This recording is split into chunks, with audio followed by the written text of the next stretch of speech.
Have you ever worked so hard on something, poured in your time, your energy, your late nights and early mornings, only to feel like it all slipped through your fingers? The Bible has a powerful reminder about that. Psalm 127 says, "Unless the Lord builds the house, they labor in vain who build it." Whether you're young or old, working in the home, in the office, in the field, or in the church, we all want our work to matter.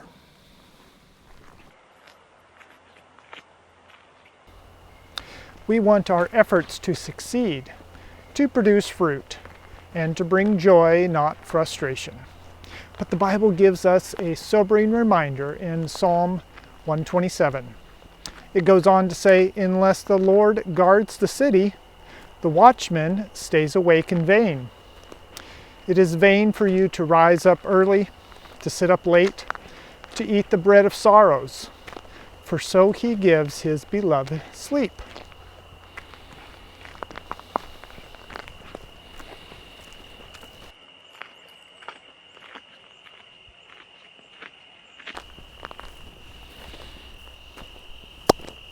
Now the psalmist is not saying, don't work hard.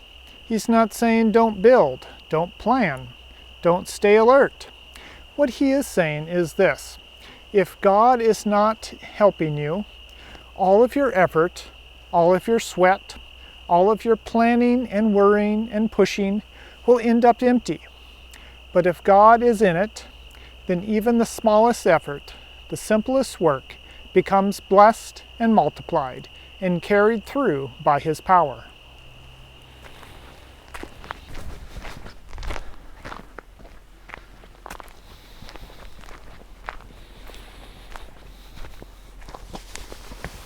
This is such a vital, important principle for us because we live in a world that glorifies self-reliance. People say, pull yourself up by your bootstraps, make it happen, grind harder, push more, sleep less, work more.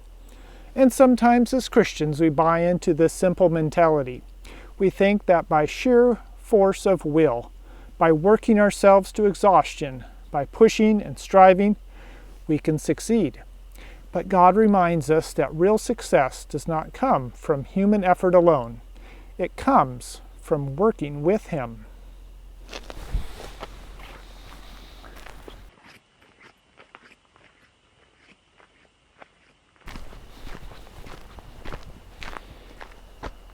Proverbs 16 verse 3 says, "Commit your works to the Lord, and your thoughts will be established." And Proverbs 3 verses 5 and 6 remind us, "Trust in the Lord with all your heart. Lean not on your own understanding. In all your ways acknowledge him, and he shall direct your paths." That's a promise. If we commit our plans to him, if we seek his guidance, he will direct us. That means we don't have to fear failure when we're walking in his will. Because success in God's eyes is not measured by numbers, or by money, or by applause, or by likes. Success is measured by faithfulness, by obedience, and by the fruit that remains for eternity.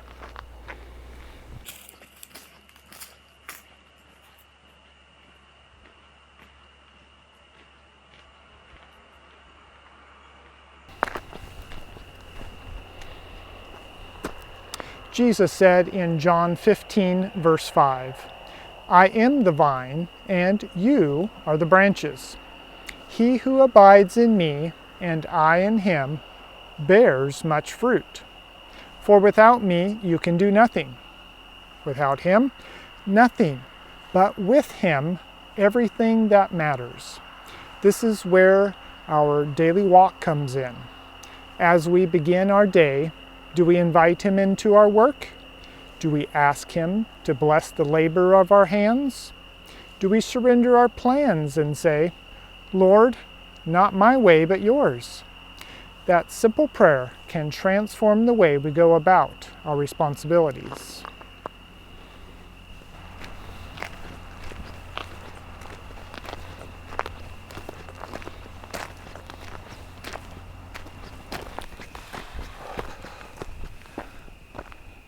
Ellen White wrote in Christ Object Lessons, page 351, God is the author of all wisdom.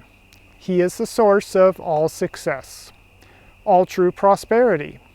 He who gives men power to get wealth has promised that if they will walk in his ways, they shall be prospered. The same God who gave you your skills, your talents, your creativity, and your opportunities also promises to bless them when you dedicate them back to Him. So the real question for us is not, how hard can I work to make this happen? The real question is, am I allowing God to guide my work? Am I laboring with Him, or am I laboring apart from Him?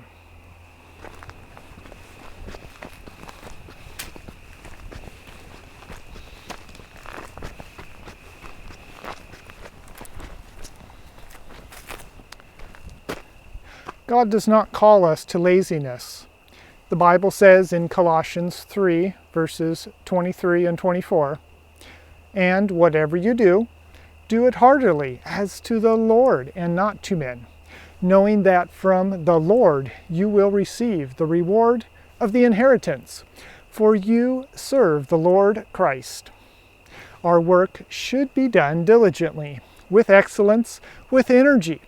But the difference is this: when we work with God, we will not be driven by anxiety or the fear of failure or a desperate need for recognition.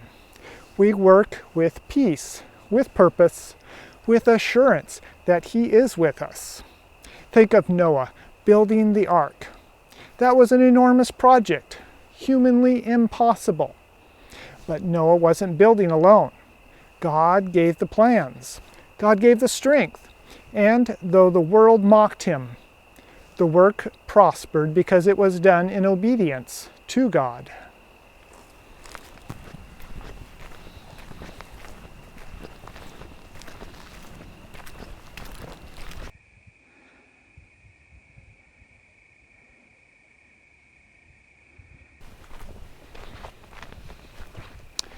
Think of Nehemiah rebuilding the walls of Jerusalem. The task was overwhelming. Enemies opposed him. But Nehemiah prayed, planned, and put his hand to the work. And in just 52 days, the walls were rebuilt because the hand of God was upon him. Think of the disciples, simple fishermen, tax collectors, ordinary men. Jesus gave them the Great Commission to go into all the world and preach the gospel. Impossible, but they didn't go in their own strength. They went with the power of the Holy Spirit, and their work turned the world upside down.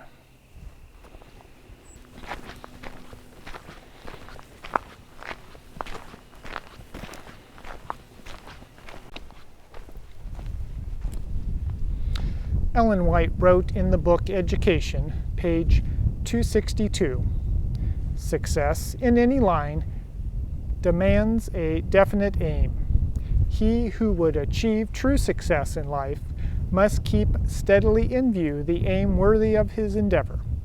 Such an aim is set before the youth of today. The heaven-appointed purpose of giving the gospel to the world in this generation is the noblest that can apply to any human being."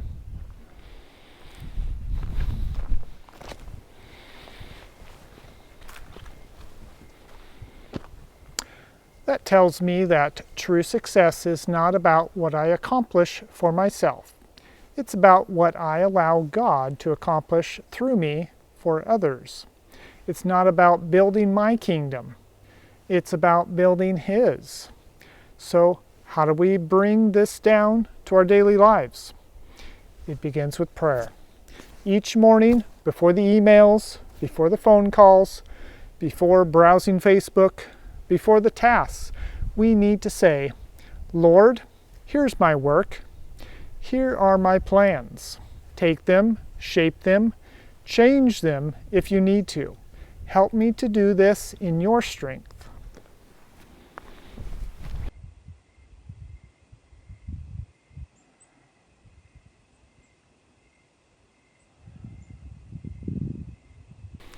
It continues with obedience, when God redirects us, and when He closes a door, when He nudges us toward a different path we need to follow, because His plans are higher than our plans, and His ways are better than ours.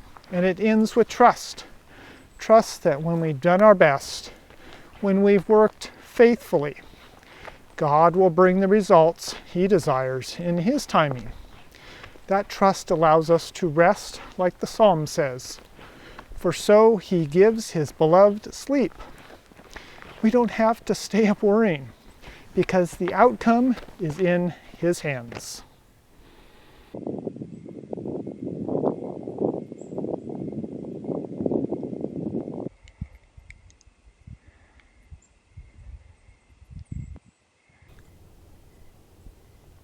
Friends, imagine what our homes would be like if every project, every plan, every effort was surrendered to God first.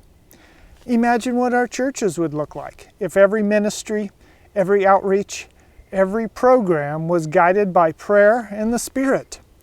Imagine what our communities would look like if Christians everywhere committed their daily work to the Lord, not just for personal gain, but for His glory.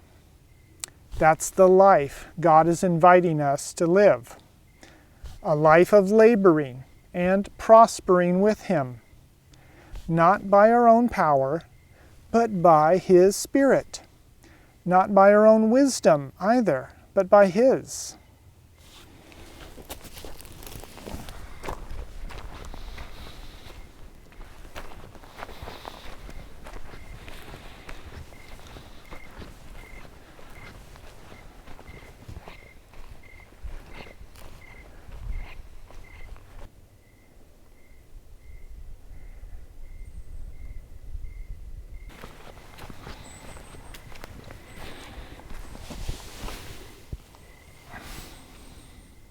So let's make this practical.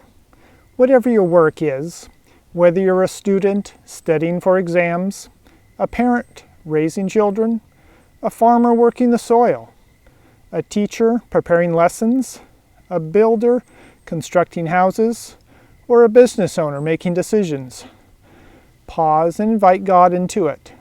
Say, Lord, unless you build this, it will fail. Unless you guard this, it will fall apart. I don't want to do this alone. Do this work through me. And when you do that, we can claim the promise of Joshua chapter 1, verse 8, which says, "For then you will make your way prosperous, and then you will have good success."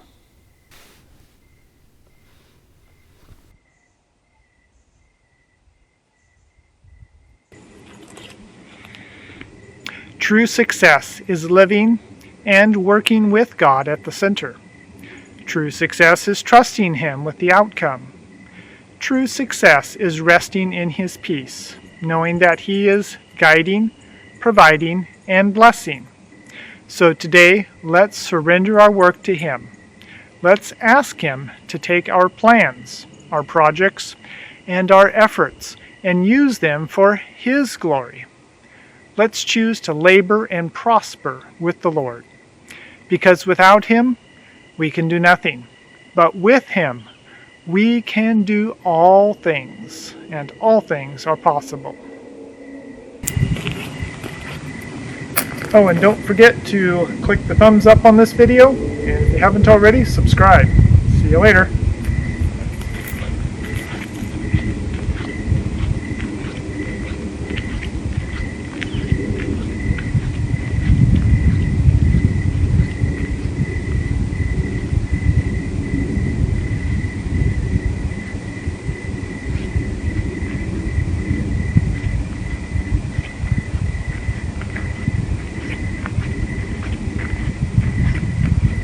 What, you're still here? Well, you might as well just share the video with your friends. I bet they would like to see it too, so great. Thank you. Bye-bye.